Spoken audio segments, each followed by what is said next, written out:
Assalamualaikum warahmatullahi wabarakatuh. Perkenalkan, saya Sriningsih Agus Salim dengan akhiran NPM 055. Saya mahasiswa semester 4, Prodi PG PAUD, Fakultas Keguruan dan Ilmu Pendidikan Universitas Hairun Ternate. Video ini merupakan tugas UAS dari mata kuliah Manajemen Lembaga PAUD di bawah bimbingan dosen Ibu Dila Fajriani N. SOSL SPD NPD. Di video ini saya akan membahas materi tentang manajemen lembaga PAUD. Nah, apa sih manajemen lembaga PAUD ini? Jadi, manajemen lembaga PAUD ini teman-teman adalah proses sistematis untuk mengelola seluruh kegiatan di lembaga pendidikan anak usia dini, mulai dari perencanaan, pelaksanaan, pengawasan, hingga evaluasi, guna menciptakan lingkungan belajar yang berkualitas dan berpusat pada kebutuhan anak.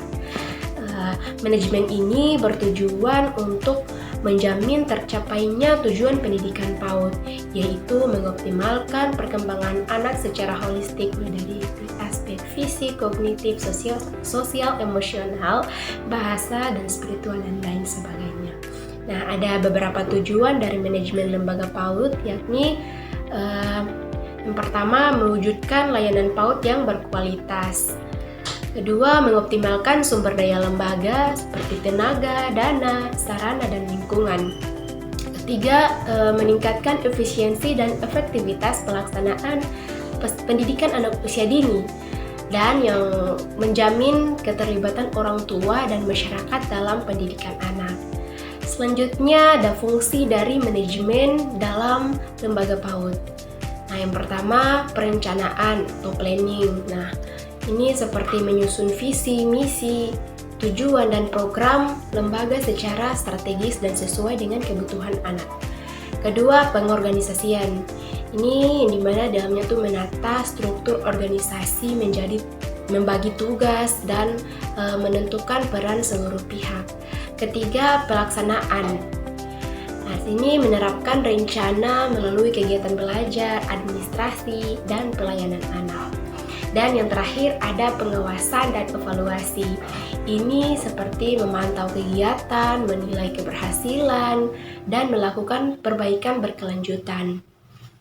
Nah, kemudian ada juga komponen manajemen PAUD. Nah, ini yang pertama ada manajemen kurikulum yang di dalamnya tuh masuk menyusun program pembelajaran sesuai kebutuhan dan usia anak, mengacu pada kurikulum nasional seperti kurikulum Merdeka ataupun kurikulum 2013 PAUD. Nah, kedua, manajemen peserta didik. Di dalamnya terdapat pendaftaran, pendataan, dan pemantauan perkembangan anak.